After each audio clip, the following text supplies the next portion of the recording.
இப்போ பாருங்கள் ராம்பரை குட்டி வந்து மீன், இது குட்டி மீன், இது வந்து சின்ன மீன், இது வந்து சங்கராவா சின்ன மீன். இது வந்து எங்கள் வீட்டிலே அரைச்ச மிளகாத்தூள். இது போட்டு நல்லா அப்படியே பிசைஞ்சிக்கணும். இப்போ இது வந்து வறுக்க வேண்டியது தான்.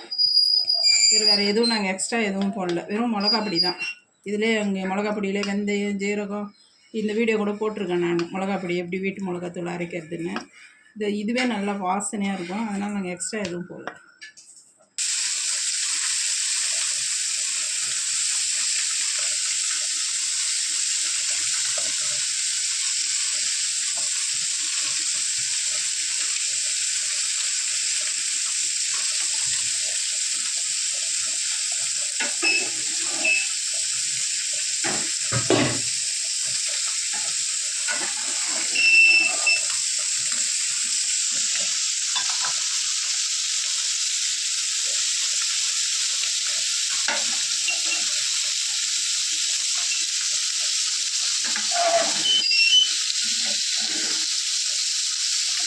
இப்போ பாருங்கள் மீன் நல்லா மொறுன்னு வருது. இப்படி திருப்பி போட்டு இதை சாப்பிட்டோம்னா அவ்வளோ சூப்பராக இருக்கும். ஃப்ரெஷ்ஷான மீன் தான்.